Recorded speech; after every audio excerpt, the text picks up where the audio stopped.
Welcome to Let's Be Well Together podcast. We're your wellness check-in team. Join us each week or when you can. We enjoy exploring wellness concepts and reminding you to make time for wellness. This is episode 57.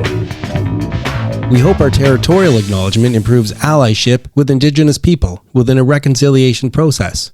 We're on the Haldeman Tract, located on the traditional territories of the Neutral, Anishinaabe, and Haudenosaunee peoples.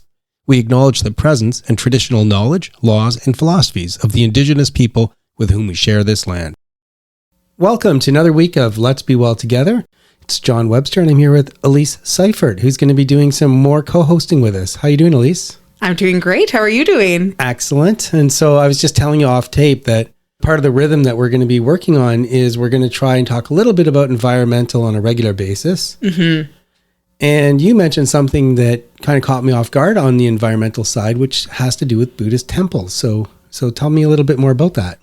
That's right. So I spent a good amount of time traveling through Southeast Asia with a friend of mine.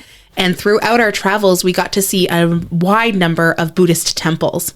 And something I found from a lot of the temples was that they really celebrated nature. I was used to going to a lot of churches or basilicas in Western Europe or within North America, and I find that it's a lot about the architecture itself. Whereas when I was in Southeast Asia, I would go to a temple and they'd have so much outdoor space that would be utilized, and it seemed like they were trying to embrace the nature rather than build on top of it, which I really liked. And then they would also add spaces for animal life. And I just feel like it was such a nice way to connect with nature. So it really brought everyone to nature. And I know when we were in Myanmar, something that really surprised me was that people would come to the temples with their family and have picnics. So they weren't necessarily there for a spiritual practice, but just there to spend time with their family. So it felt more like a community, which was really special. And I really enjoyed that. Did they have, so for example, we think of 12 o'clock mass or church at 11 a.m. Did that kind of thing happen in their temples? Not that I noticed. There were not many times where a large group of people were there. It seemed to be more like a solitary practice, but there was a lot of community time at the morning or lunch times. It seemed to be when people would come together a lot with their families. And I know at that particular Buddhist temple in Myanmar that I was talking about, where we saw a lot of families, there were also a lot of people who came at night because there were some special lights that they would put up. So that was really beautiful. And also I noticed a lot of the statues that they had were outdoors rather than indoors. So I just thought it was a nice way to bring people outside rather than into a building. What were some of the ways you saw people incorporating their spiritual practice with the outdoors at these places of worship? So I think sharing meals together, I think, is a big part of spirituality, just celebrating the fact that, we need this food to eat and we are thankful for where it comes from. So seeing them outside kind of picnicking together and breaking bread together, I think was a big part of spirituality that I saw outdoors. But I also saw them putting out different offerings to monuments. So they'd have different statues that they would be leaving offerings for outside. Sometimes it was something like flowers or fruit or incense, and you would see them do that outside. And also when we were in Myanmar, you had their own version of a zodiac calendar, and they had all of their different statues. And depending on your zodiac sign, which was actually based on the day that you were born, rather than the month you were born. So if you were born on, let's say, a Monday, you might be a lion. Or if you're born on a Tuesday, you might be a dragon.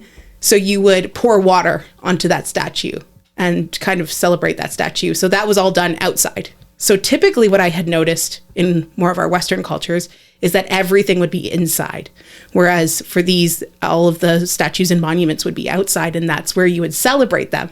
For some reason in my mind, I picture people in the Buddhist faith meditating. Is that something that you're familiar with? Definitely. Yes, we would definitely see that a lot, or going through different movements like salutations that they would call them, where they would be celebrating the sun or the moon. So celebrating natural elements. And do they do that both inside and outside? Yes, I would say yes. I know that when I was in South Korea, I was able to visit a Buddhist monastery, and we were able to spend the night there. And we did some meditating both inside and outside. they had some forms of meditation where you would actually walk. So it was a maze, and you would walk through the garden maze. And as you were walking through, you were focusing on your meditation as well. So it was a more active form of meditation. When you're talking about a maze, are you talking about plants forming the maze, or was it more cement or rocks? How did that work? A bit of both. So you would walk through the cement, and around you would be flowers typically. So it wouldn't be a hedge maze, but there would be a garden surrounding you with flowers, and you would follow the path. And usually it was kind of a spiral path, I guess, to help with the meditation. And do you meditate? Not regularly, no. There was a time where I tried to meditate more regularly, but I guess I just find it hard to make the time to do it. But I think I should do it more often. We've had a lot of guests who've talked about it, and I keep saying I'm going to try it. I haven't yet. I want to. I have a really hard time stopping my mind from spinning, which is why they tell me I really should try it. It's very difficult. And I know when I was in India doing my yoga teacher training, we had an hour-long meditation session every night. And going into that, I thought, how am I going to do that? Just sit for an hour meditating?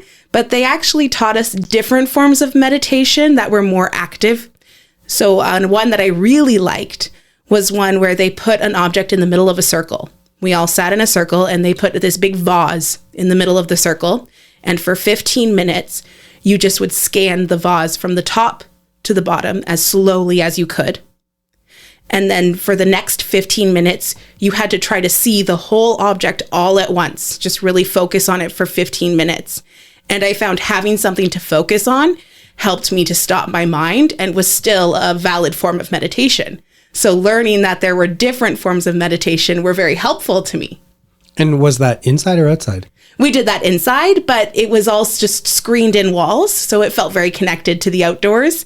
And there was a large pond in the middle of our facility. So you could look out into the pond through the screens, which was really beautiful. So going back to Korea, you said that they had you meditating inside and outside. Did you do that yourself?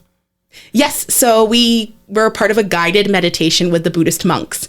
So they taught us how to do some sun salutations. And so we did that inside. And then we did the maze meditations outside. And we also had a drumming event that we listened to outside, where they were in a gazebo and they were performing for us, showing us how they meditate with the drums, which was really interesting.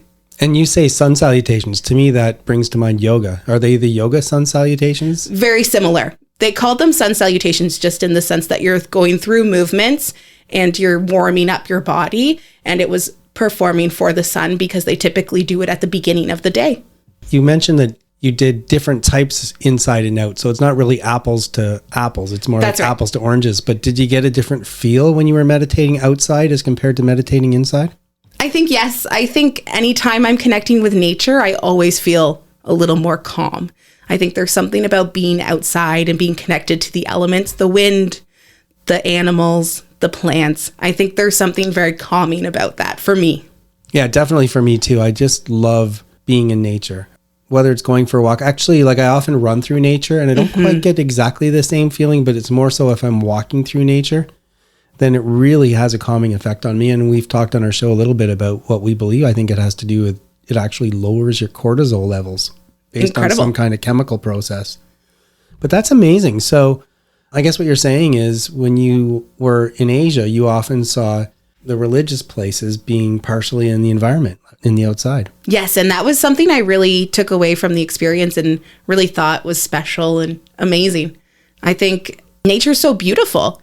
Why don't we celebrate it more? So I thought that's something that I really enjoyed. Well, I'm going to ask people, one of the things we're going to try and do is talk to people of all kinds of faiths and beliefs. And I'm sure there's a lot from the Western culture who probably enjoy doing things outside. And maybe this is an area we can explore with them. I would love that. Yes. Guests are giving their time, expanding our minds. We are talking about balance in today's interview. I recently met Hooriya Rizwan at a University of Waterloo event. She's a student who happened to mention that she had 3 jobs. Now, we're curious about balance on our show, and it's always fun to talk to someone who has a lot going on to see what they need to do to balance at this time in their lives. So welcome, Hooriya. Hello, I'm happy to be here. Hooriya is a second-year legal studies student with a minor in communication at the University of Waterloo. She currently works 2 jobs, one where she teaches kids soccer, and the other as an undergraduate research assistant for Professor Naila Kalita May for her Black and Free project. Hooriya volunteers at the Women's Center in a marketing role and Women in Pre-Law as the social media research assistant. During November and December last year, she had 3 jobs, which she balanced while being in a club, studying full-time, and volunteering at a daycare.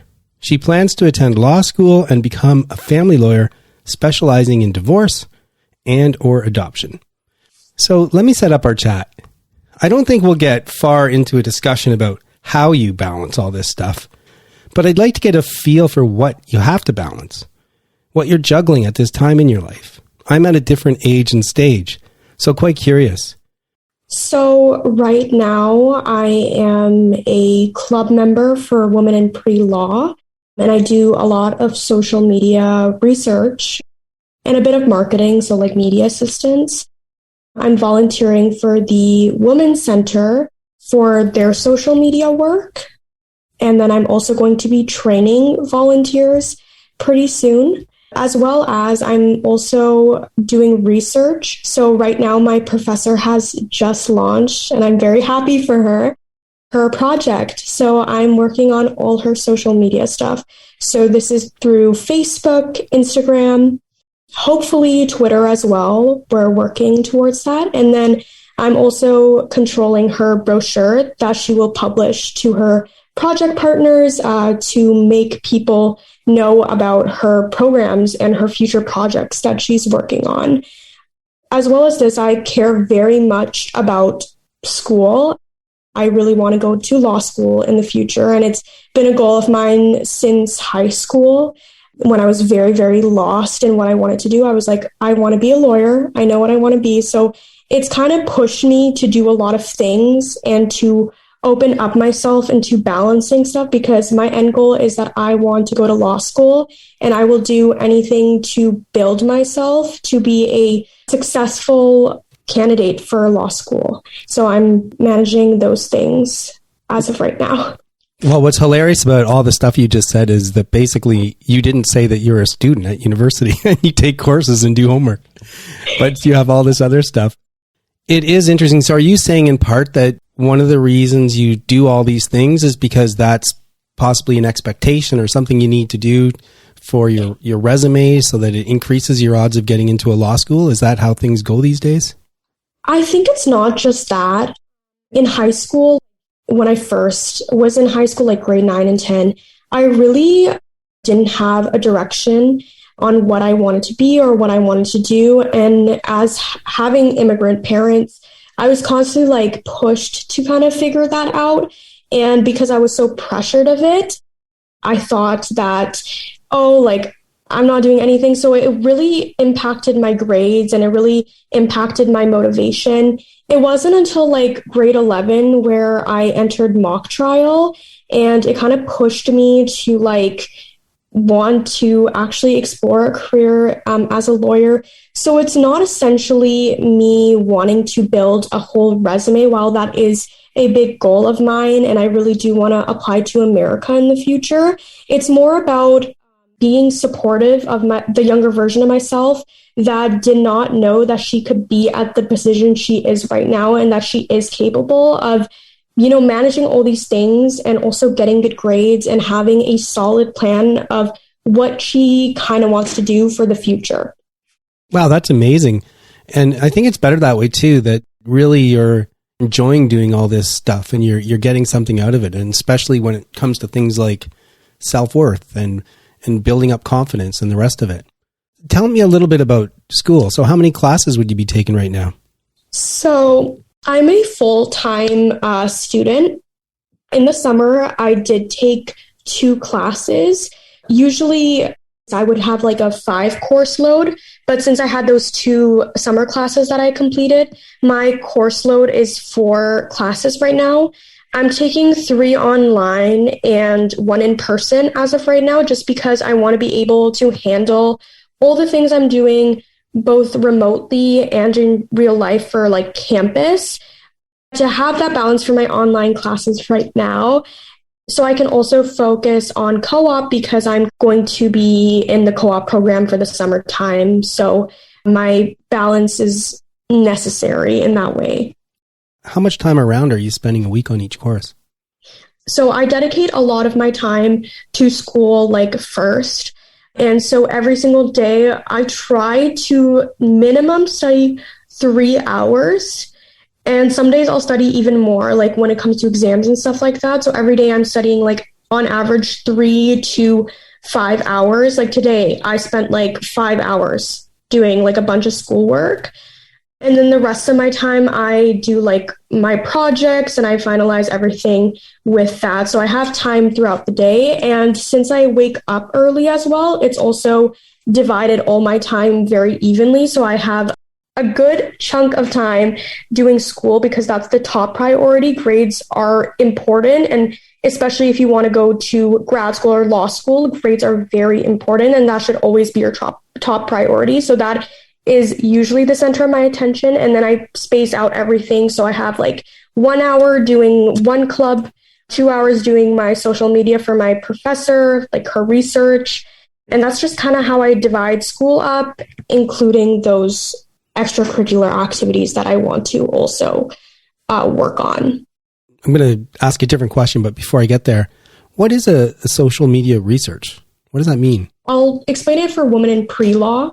So basically what I do is that they have these posts and they're on different women that are in like the law field. So what I'll do is I'll try to find those women and then make a bunch of documents of research that I found on these women so that the VP of like social media marketing will take that information and make a post out of it. Now, I do follow on Instagram. I follow your account. Can you just tell people the hashtag or the at? Yes, it's at Women in Pre-Law UW. Cool. I've seen some of those posts, so now I understand. I thought maybe it was something else, but what you're saying is you're doing research in order to prepare good social media posts. Yes. And as of right now, we have a club fair going on through WUSA. So I've been doing scheduling, which is not necessarily research, but it's something that I've taken initiative of doing since the founders won't be able to do it due to their co-op terms. So that's also something I've been doing. So I've been scheduling people, making sure information about our club is on point. So when we go for the club fair, we're able to like have everything on poster. And all the research is there. What about social life? Do you have time to do any social life? Or I'm going to guess that probably being in the clubs is maybe your way of trying to squeeze in some social life, or can you do both? Yeah, so I'm on campus a lot of the time. So every time I'm on campus, I have friends that are also on campus. So what I'll do is I'll study with them. And I also have classes with a lot of my friends, so I'll study with them.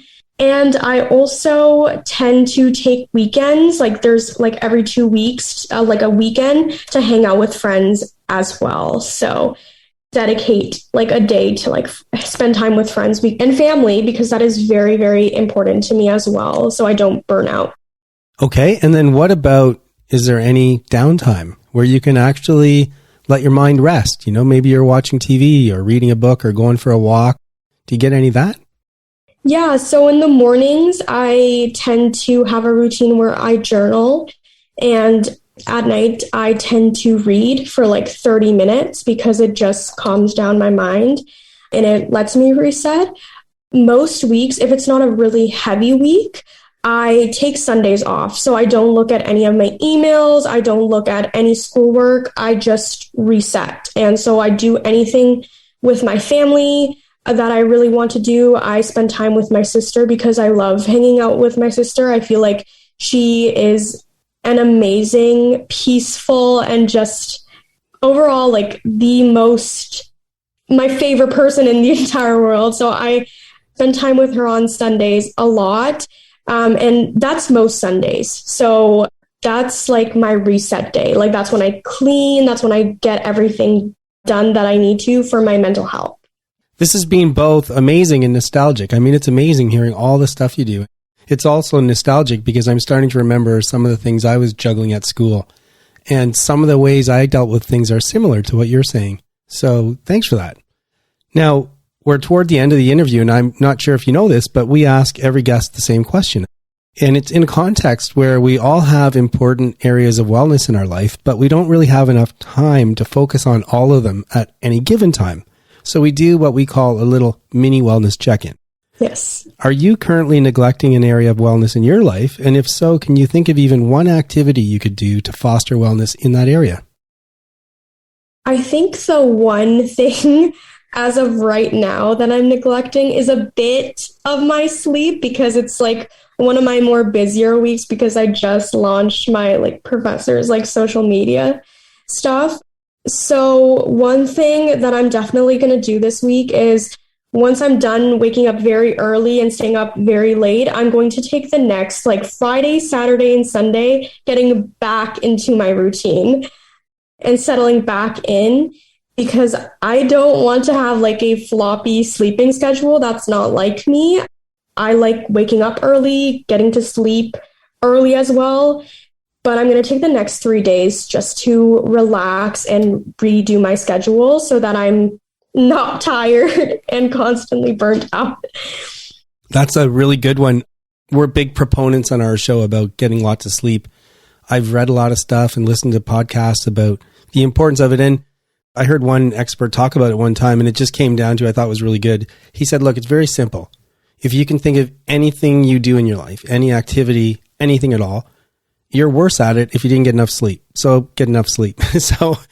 But what I liked hearing was that you're talking about putting yourself back into a good routine, as opposed to what we sometimes hear people say is, I'm just going to keep doing this for 8 more days and then I'm going to catch up on my sleep. Because I don't personally believe you can catch up on your sleep. I think you need to get your sleep. Yes, I completely agree. And I've also realized that I need to have a routine, or I won't be able to sleep at night. And I prioritize my sleep so much, because then I don't want to be constantly running on coffee either to fuel me through the day. So making that routine is so good for mental health in general. And I would tell anyone that that should always be your number one priority.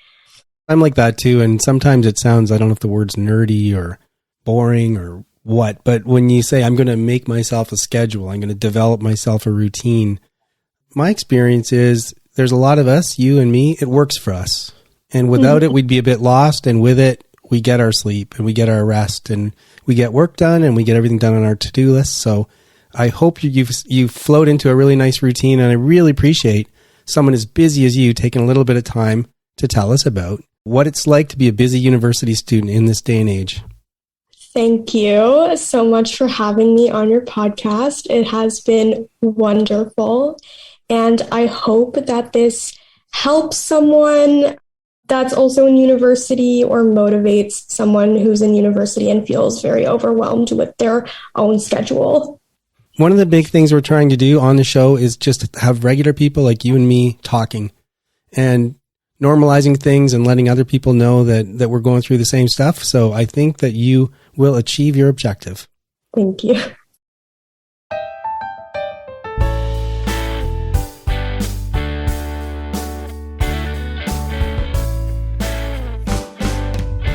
I'm Cameron, and welcome to another installment of The Adventures of the Starving Artist.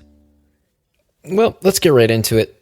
I've had a rough week. I've had a rough few weeks. I've been in combat with a bout of depression, which is not new for me, but I had made great progress, sort of kicking it to the wayside, and I hate the term coping mechanism. I prefer the term strategy. But I have a few strategies that I often employ when I'm feeling like I'm down in a hole or in a bit of a slump. And over the past couple weeks, for whatever reason, they don't seem to be kicking in the same way they often do. One of the things that I often try is, especially at night, if I can't sleep, I'll put my headphones on, plug them into my keyboard, and just sort of journal it out musically. But I've just been getting frustrated. I'll sit down and boot the thing up, play a few notes, and just sort of give up.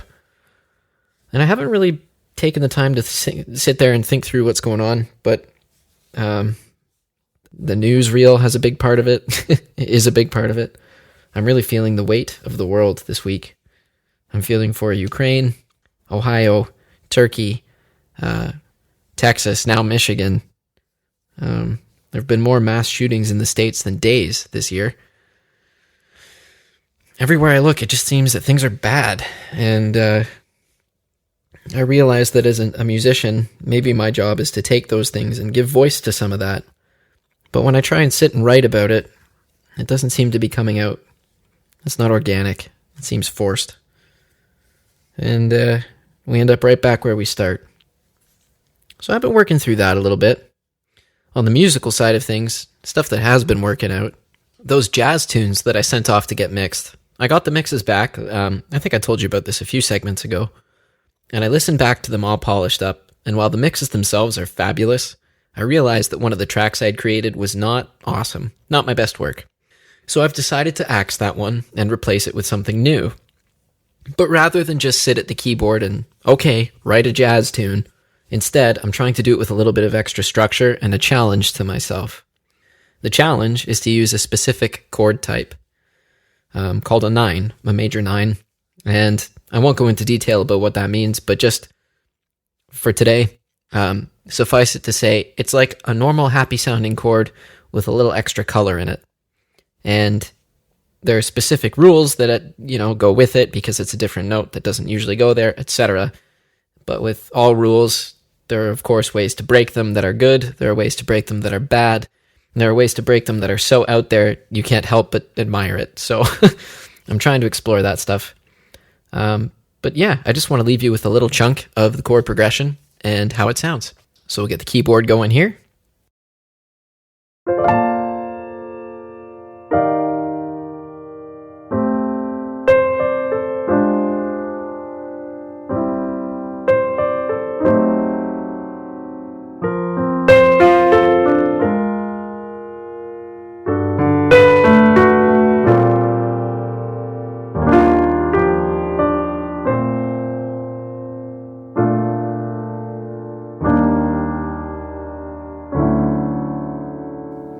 Now, I'm not totally sold on this last D major 9, but I like it. I don't know. We'll see. Depends what I decide will come next. For now, though, that's all I've got. I hope you're having a great week. Thank you so much for listening. And onwards and upwards. I'm Cameron. This is The Starving Artist. Until next time.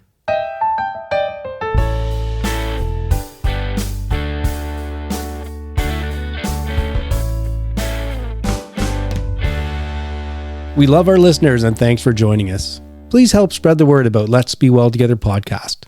Follow us and rate us on Spotify, Apple, Google, or your favorite podcast platform. Follow us on Instagram at lets.be.well.together and let your friends know about us.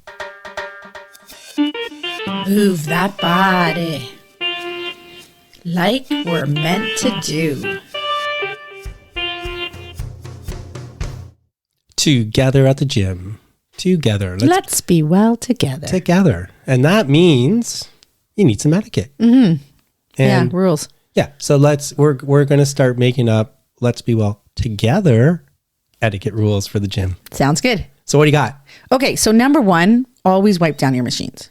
Definitely. In this day and age, I mean, come on, people. There's COVID. There's other stuff. Mm-hmm. It just makes people uncomfortable if you don't wipe down the machine. Yeah, wipe down your machines because it's not even that. I don't want to sit on your sweat. It's disgusting. Can I just actually... People are sweating. Stop for some context first? Yes. So the problem part is right now I'm focused mostly on just the treadmill. Okay, because that's all you do. And then when I go upstairs, which I will soon, I'm hoping to get back, add the strength in as part of my habit building. Mm-hmm.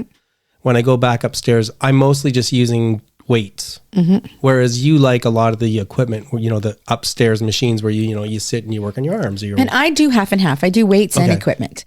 So, but even with the weights, if I'm using a bar, I will wipe down the bar after I'm done using it.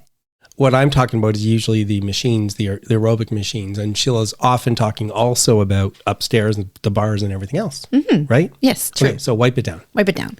Just before we move forward. So I often run for a long time. It's pretty cool actually, because one of the things I like is I like being on the treadmill running. I'm there so long that everybody, like I've seen 2 or even 3 waves of people come through. Yes. It just for some reason makes me feel good. Yeah, you but would. what doesn't make me feel good is people who just get off the machine and walk upstairs to do weights. It's like, come on, man. Like it's to the point where I don't trust anybody. So I always wipe down my machine before I start. Me too. Because I have to assume that they didn't wipe down the machine. Me too. It's frustrating. But when you're upstairs, right, you're often looking at the next machine that you need to do. Okay, what about that one? What about that one? So you see someone walk away. Like I see them not wiping them down. Like I know it wasn't wiped down. It's a good point because also like if you wipe down a machine and leave, that's a signal that I'm done with the machine as opposed to I'm just going to take a breath and come back. Yes. And I've had people like some of the machines you need to get in right away, right? So if when you see someone walk away, you get in there before they can even, they've gone to get the wipe and whatever, and they come back and I'm like, it's okay, I'll do it. Like that's fine, but wipe down your machine. True. Number 2, don't save machines. Okay, what do you mean by that? Well, sometimes people, and I do this too, alternate between machines because you want to do this one and you want to do that one. So you do one rep on that and then you go and do your reps on that and then you go back and forth. And so they'll put their water bottle on the machine or they'll put a weight on the machine or something. So it's obviously in use. So you're looking around going, who's using this machine? And you're waiting for like 5-10 minutes. No one's coming. And then they show up. Then they get off the machine next door and come over. Yeah. Okay, so I don't know, that's a bit more of a challenge because what if you really need to do those reps? Then ask, is it okay if we alternate? Right. Is it okay if I go in between your reps? Together. Something like that, right? And then you just wipe them down. It's no big deal. But saving the machines because you're doing 2 different ones, just when it's busy and right now it's busy, isn't That's a good great. proposed etiquette rule. Yeah. And I've had people say that to me. Hey, can we alternate reps? And I'm like, yeah, sure. Perfect. Okay. And number 3 is try to talk a little quieter when you're having a conversation because everyone is around you. Everyone is doing things. You're listening to your earphones. I can't hear my podcast that's on because you guys are having a conversation. You're talking. I was on a machine and the lady beside me had her headphones on and she was singing so loud. And I was looking around going, is anyone else hearing this? Am I going crazy? She was singing. And like to the music in her ear? To the music. Oh my God. I was like, what is going on here? And I didn't know what to say because she obviously was really happy, having a great time, but I couldn't hear my podcast. I know. I really like on the GO train, which is a commuter train around here, or on the gym, I have to have headphones because if I hear that, especially if I hear one side of a conversation, I guess for someone singing like that, it just drives me crazy. And then it makes my workout that much harder. Yes. Because especially if I'm struggling on a run, any kind of distractions makes it harder. And while we're on this, it's kind of on the next one. There's only one more. So while we're on this, if you are having a conversation with someone, can you do it not on a machine? Do it somewhere else. That's a good one. Like people sit on the machine you're waiting for and they're like, hey man, what are you doing this weekend? Yeah. And they're not doing anything. They're just talking. It's like, I could have done all of my work and, conversation's still not over. But anyways. That's a fair proposed, let's be well together etiquette rule. Yeah. And my last one is let's not be on your phone when you're on the machine. So, there was a guy doing that today. Yeah. Like they're literally sitting there 20 minutes. They're on their phone or they're talking to someone. Yeah, I don't know. And they're texting or they're just looking up stuff because they're taking a break in between their reps. Okay, so I don't have a problem with somebody. So as long as I have headphones, I don't think it's great. But if somebody's talking to a friend while they're walking on the treadmill and that's their way of getting through it, I have a hard time criticizing that. I don't. But I think what you're saying mostly is like if you're using your cell phone and not exercising. Yes. That's what I mean. Okay. They're in between their reps. They did them. They're exhausted. And then they start scrolling. And fine if it's only 30 seconds because, 30 seconds, 1 minute break. They're there for 20 minutes and they didn't do anything. Okay. So these are etiquette rules. So what are the proposed rules this week, Sheila? The proposed rules are wipe down, don't save machines, don't talk too loud, and don't scroll and swipe forever. Work out and get out. Okay. There's a thought. Popped up while running. Somebody asked me why we call the podcast Let's Be Well Together. Well, the simple answer is it popped into my head because it is the last line of my book, Accidentally Well. But why is it the last line of my book? What I believe is that our best opportunity to achieve wellness is with others. I am a very kind of solitary person at times. I like to be by myself. I like to do things by myself. If I'm having a problem, my tendency is to find my own space and solve it by myself. That's how I grew up. As I had more and more experiences, and once I started kind of trusting people a bit to open myself up, for my own part, I realized I could get through the tough times better with other people. And then once I kind of had my breakthrough and thought about different areas of wellness, once I identified 8 categories and social being one of them, and then seeing how many in the other categories help from other people can increase and foster wellness in those other areas, I realized that for me, my best chance at balance and wellness happens when I'm with other people. Plus, it feels really good if I can help other people become more well. And it just seems to get a little more exponential when we're helping each other. And so that's why I call it Let's Be Well Together, because I think our best chance of success at wellness is in working together and supporting each other and finding ways to foster wellness in each other and inspire each other to do that. It's me. Am I? Yeah. Just let me say, flip side of the coin. We're back to an article. This one, and I like this one because it kind of flows from a discussion we had recently about me leaving my phone downstairs instead of beside the bed. Yeah. And what I like about this is, I've always kind of just thought of it generally, you hear about blue screens and that kind of stuff. This article dives into what actually is keeping us up when we look at our phone. Yeah, it's so interesting. I think it was in the Wall Street Journal. If you look for an article called Using Your Phone Before Bed Hijacks Your Sleep, but Not for the Reasons You Think, and it's by Julie Jargon, and this one was January 21st, 2023. That's where you'll find it. And she points out that a lot is said about blue light, but it's actually the content. When we look at stuff, when we look at our phone in the middle of the night, it's the content. And let me just go through some of the science. Is that okay? Yeah, for sure. So let's start with the scary stuff. So if we come across something, quote, scary, whether it's an annoying work email or some really bad news in the middle of the night, then our stress hormone, cortisol, can rise. And a spike in cortisol provides an energy boost by moving glucose from a stored state of the body to an active state. So that would keep you awake. The energy that you're getting from the cortisone would keep you awake and out of your sleeping state. Just a small thing. It's cortisol, not cortisone. Cortisol. Okay, so that's not good. That's not good, no. But positive content, it says, can be just as disruptive because it can increase the amount of dopamine or, no, I'm not going to be able to read this, norepinephrine in the brain to neurotransmitters. Yeah, this actually surprised me when I read that. I'm reading all the words wrong, but it disrupts the brainwave oscillations that you need for sleep. Yeah. That keeps you up too. And then more bad news, and I think we've all experienced this, fretting about not sleeping makes things worse. When we worry about not being able to go back to sleep, the doctor explains we actually cannot go back to sleep because the worry is causing more cortisol to be released. So it's a nightmare. It's literally a nightmare. You can't sleep. Oh my goodness. And I don't like reading articles where it's just like, hey, bad things happen. Right. And don't say anything more. But the good news is this has a whole bunch of tips. Okay, so let's start going through some of the tips.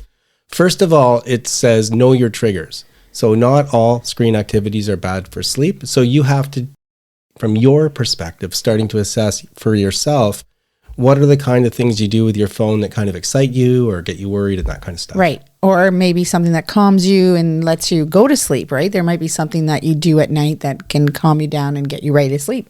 Exactly. And we can't tell you what that is. You're just going to have to experience things and start to figure them out. And then once you do that, you reconfigure your habits. Once you identify the activities that rile you up and the ones that are more relaxing, do the more relaxing ones closer to bedtime. The next one says make a list. I love this one because this totally fits into my experience, okay? So I go to bed without making a list. I go to bed, I know I have a million things to do tomorrow. I haven't really identified them. It's just running around in my head going, oh my God, you're not going to be able to get it all done. Oh no. Or you're not going to remember the list or Should I jump? Anyway, what this says is you're better off just making a list, your to-do list for tomorrow, make it before you go to sleep.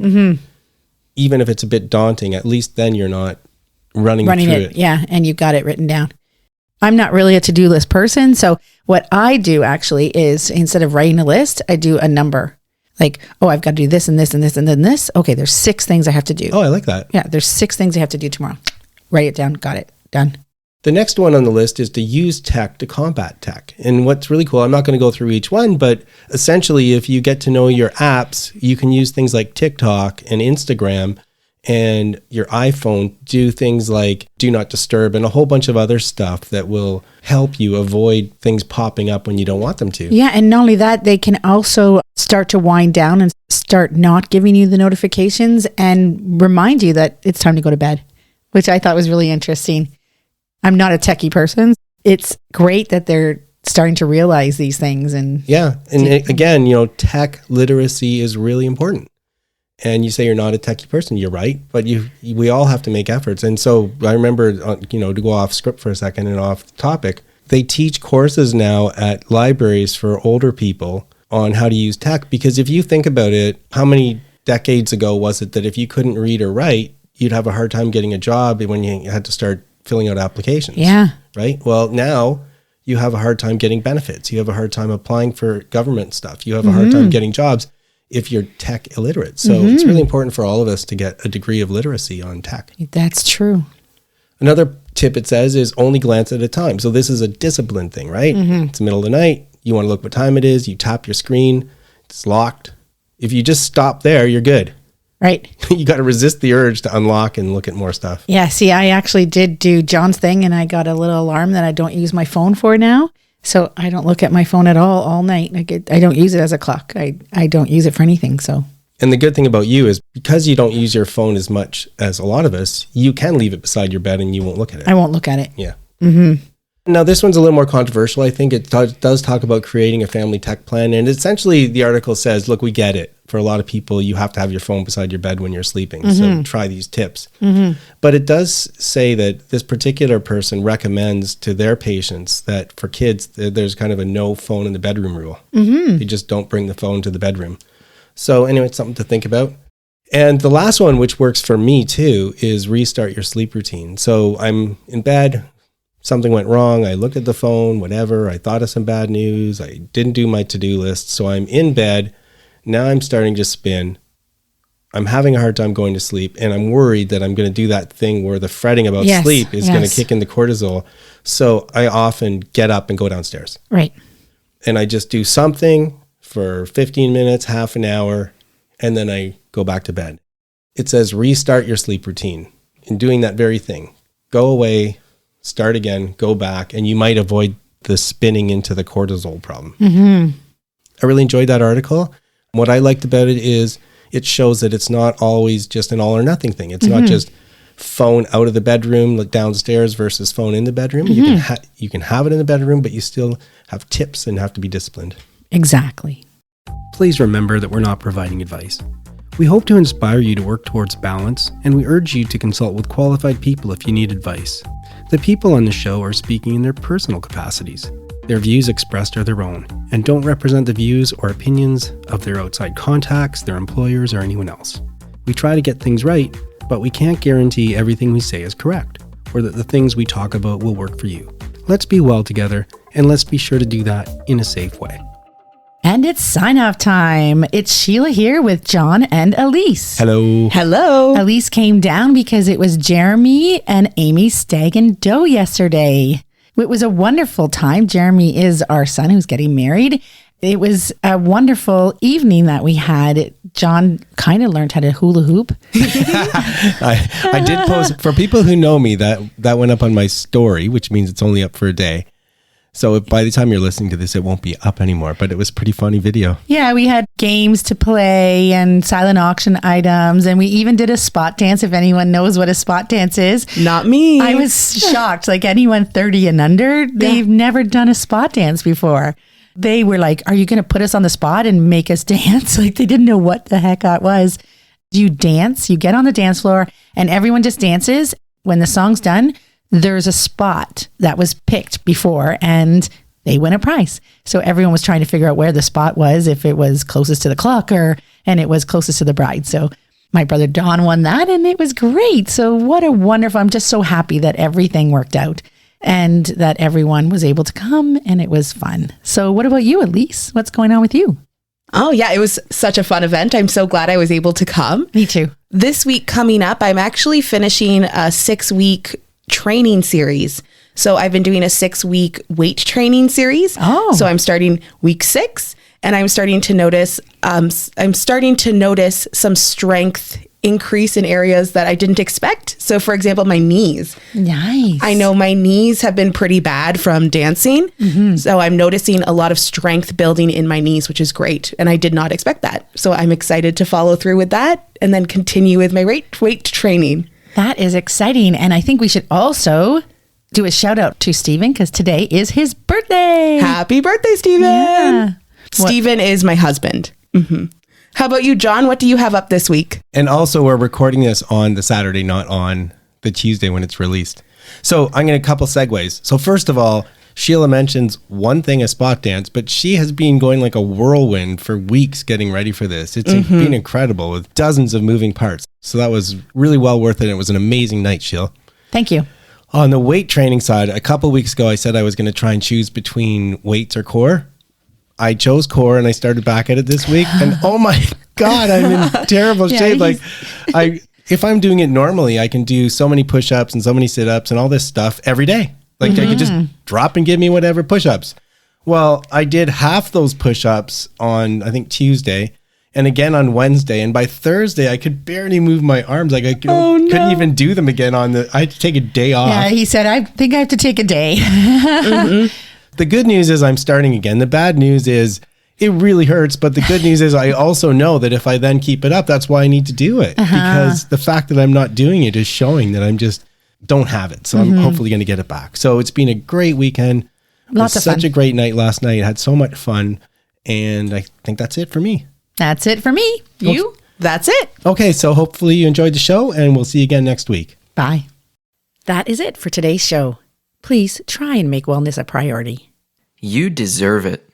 If you feel the need to talk to someone or ask for help, please do that. Accept yourself for the person you are. So long. Adieu. Auf Wiedersehen. Goodbye.